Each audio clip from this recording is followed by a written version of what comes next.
Welcome to COBOL Tutorials.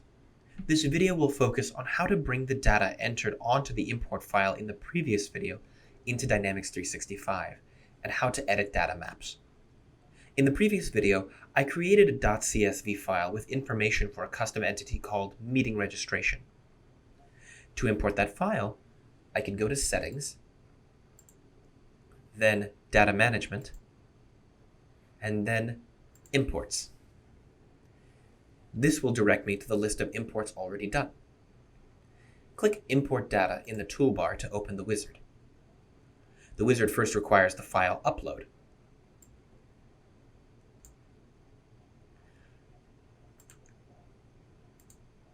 Then it will ask which data map to use. I'll select Default Automatic Mapping because I haven't created a data map yet, but in a few moments I'll show you how to select an existing data map. I select my primary entity, Meeting Registration, and click Next. Note that the column names are automatically connected to the field names because I used the template. If I had a different column name in the spreadsheet, I would have to set which field on the entity the column should map to. You can ignore the Do Not Modify fields for the created data imports, since these are used to link to existing records for an import to update.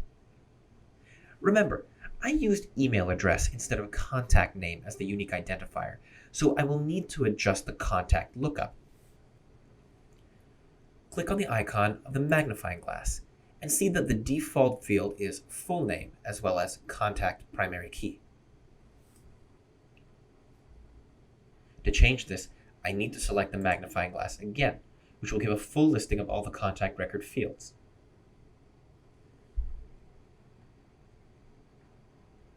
Scroll down to Email and check the box to the left. Continue scrolling to get to the full name field and remove the check in the box. Do this as well for Contact Primary Key. Click OK. Confirm that the lookup reference is now looking to email instead of full name. Click OK. For this example, mapping is complete. But for any lookup reference, the same steps are required to select your unique identifying field. Click Next, and for this example, select OK to ignore the unmapped fields. The summary page asks you to confirm the mapping. Click Next. The final page allows you to ignore duplicate detection settings, but typically organizations have these in place for good reason, so I'll keep this box as the default value of No. The owner field will default to the user doing the import, but if the owner should be another user, you can set this here. Finally, setting up a data map can be time-consuming, and if there will be future imports with the same setup, the data map can be saved and reused. I'll name this data map Meeting Registrations. Click Submit to start the process, and then Finish to close the wizard. In the My Imports list, progress can be checked by refreshing the view to see how the import is going.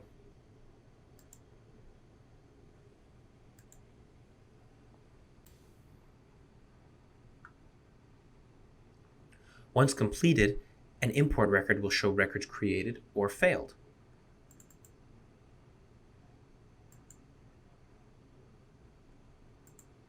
From the list of created records, I can click to navigate to the record itself in CRM.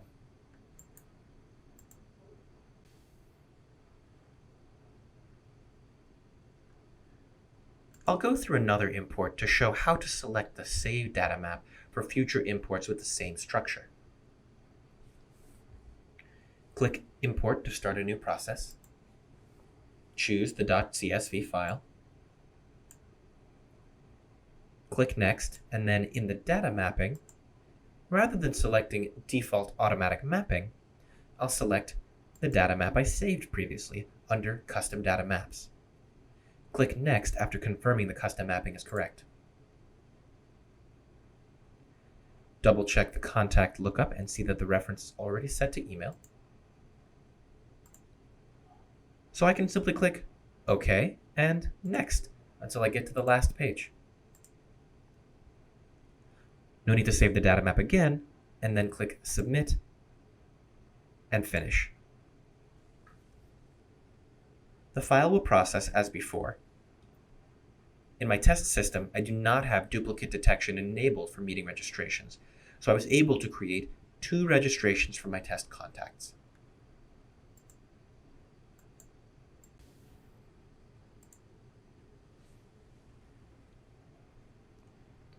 I can navigate to the contact and see now that the person has 2 meeting registrations for the same meeting with the same information.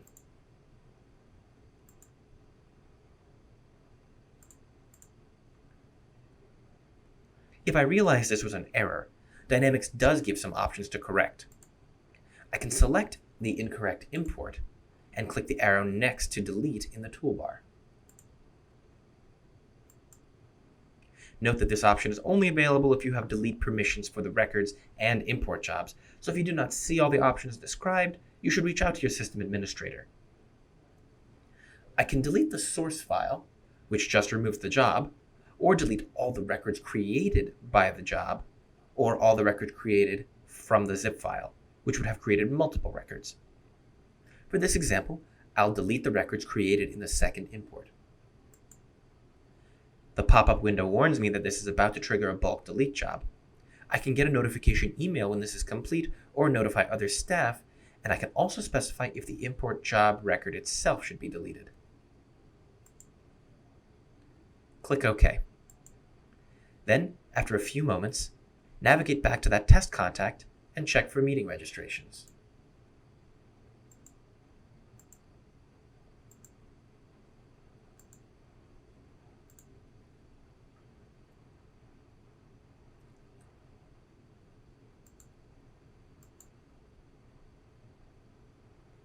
Only one record should now appear in the lookup. If I refresh the view of import jobs, the duplicate job is also removed. Thank you for joining us for COBOL tutorials.